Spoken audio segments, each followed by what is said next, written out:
narito na po ang ating tampok na kasaysayan sa linggong ito, pinamagatang hindi pa rin naghihilom ang sugat ng iyong pagtataksil.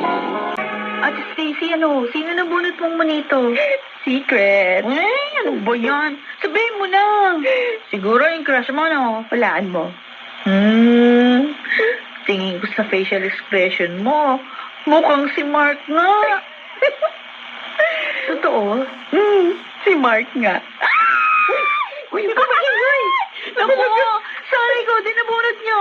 Ay, sana nga. Pero alam mo, ngayon pa lang, nape-pressure na ako kung ano ibibigay ko regalo sa kanya. Gusto mo tulungan kita maghanap? Oh, talaga? Oo. Maghanap tayo sa mall sa weekend. Oo ba? Kaya lang, payagan ka kaya ng parents mo. Pwede naman ako magpaalam. At saka kapag ikaw naman yung kasama ko, tiwala naman si Mama. Buti ako, wala akong parents na mag-aalala sa akin. Oo, kasi hindi stricto ang tita mo sa'yo. Sabihin mo, wala naman kasi siyang pakialam sa akin. Kaya nga natutuwa ako kapag nandun ako sa inyo eh. Kasi, alam mo yun, ramdam na ramdam ko may pamilya ako. Sabi ko naman kasi sa'yo, doon ka na lang sa amin. Para naman may ate na ako sa bahay. Ayoko nga. Baka mamaya niyan, magsawa ka na sa akin. Oo nga. At saka baka magkapalit pa tayo ng mukha. Sinabi mo pa.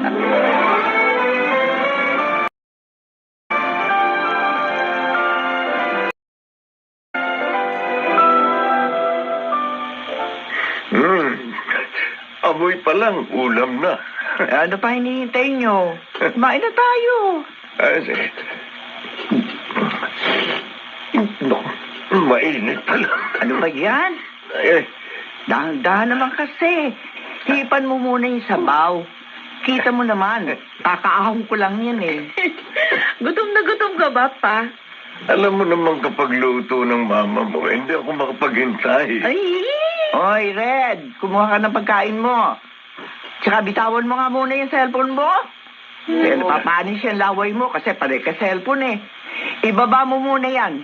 Kung ayaw mong gawin ko yung sahog dito sa bulalo. Mukhang masarap na yan Sorry po, sorry. Akin na yung plato mo. Ako lang maglalagay ng kanin. O bakit? Bata pa ba yan? Hayaan mo siyang kumuha ng pagkain niya, Ella. Ikaw, Red, ayusin mo yung buhay mo. Huwag pa na gadget.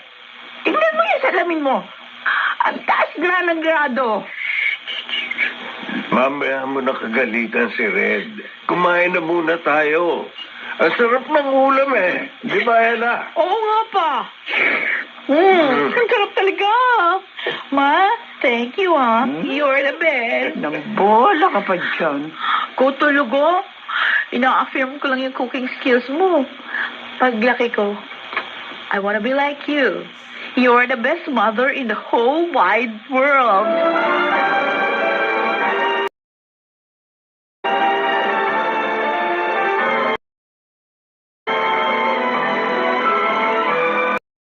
Kala ko alis kayo ni Stacy ngayon. Next week na lang daw.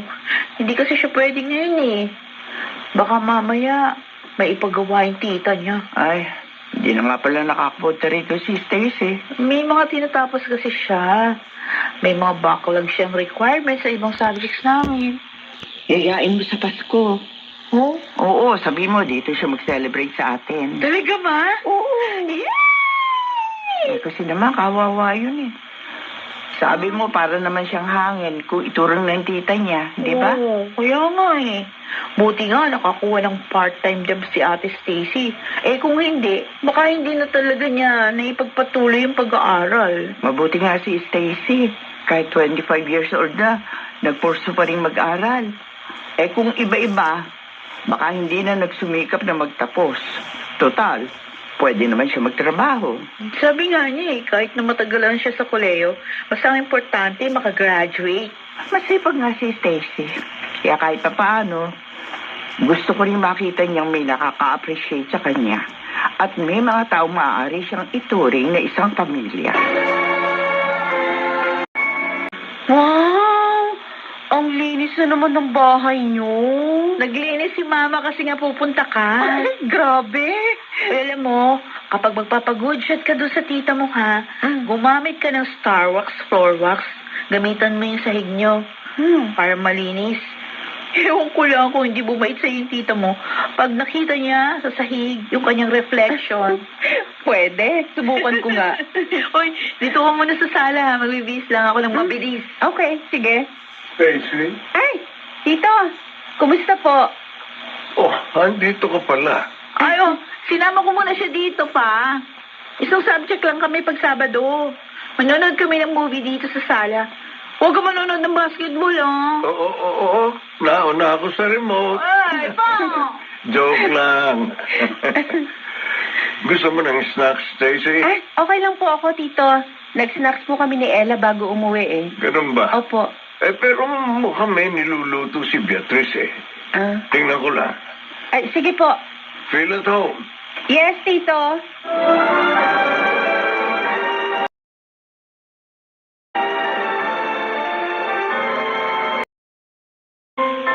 Ma, uuwi na si Ate Stacy.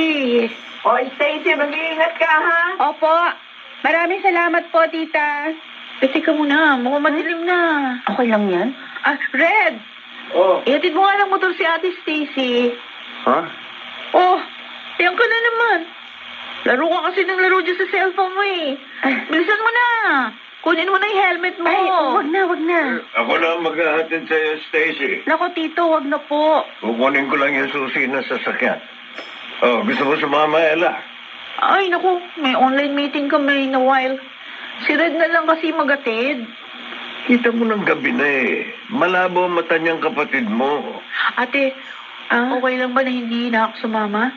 Oo, okay lang. Okay, sige, thank you. Thanks pa. Bye, Ella.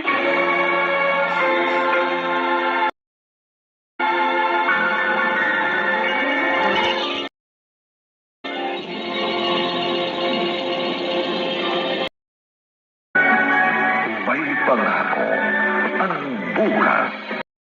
Sendo! Sendo, ano ba? Kanina ka pa dyan sa CR. Matapos na ako. Nanonood ka na naman yata ng basketball dyan sa cellphone mo eh. Lumabas ka na dyan. Malapit na akong matapos. Ay, naku, ewan ko sa'yo. Pareho na kayo ni Red. Panay cellphone ang inaatupag. Bilisan mo na, mamamalengke pa tayo. Anong oras na? Oo, eto na nga. Kakainis talaga to. Oh.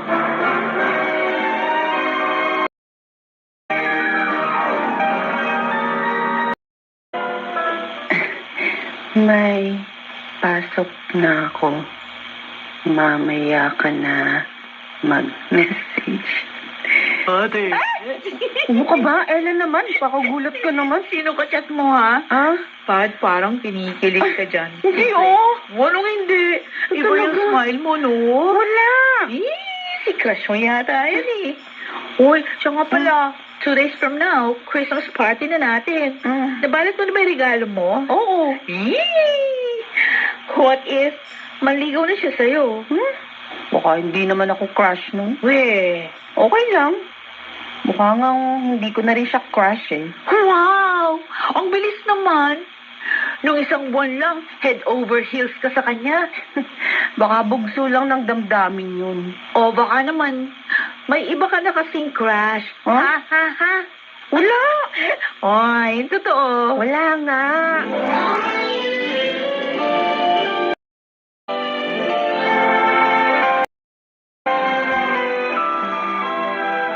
Ma, pagsama na rin ito sa lalaban mo. Ano to? Panyo. Siya ito? Hindi. Napulot ko sa may garahe. Garahe? Baka kay ate yan. Hindi gumagamit ng banyo ate mo. O baka kay papa. Pink? Baka sa akin. Aray ko. Talaga, puro kulpo. Aray. Kung hindi kay ate, hindi kay papa, hindi sa'yo. Wala namang ibang tao rito sa bahay. Ay, ewan ko sa iyo. Malis ka nga rito. Maligo ka na. Na maisama ko na sa laundry yung damit mo. Ayoko maligo. Red! Ano pa ako? Kainis talagang batang to, oh. Kanino kaya itong panyo? Nakakay-Stacy. Siya lang naman to nagpunta rito nung isang araw.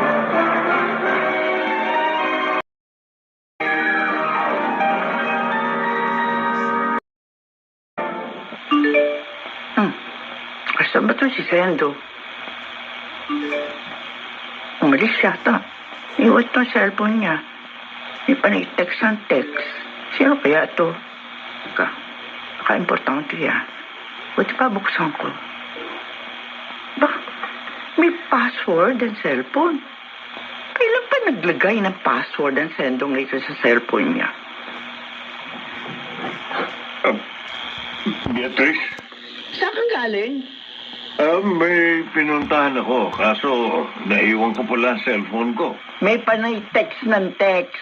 Titingnan ko sana, kaso may password na pala yung cellphone mo. Oo, kasi... May itinatago ka ba sa akin?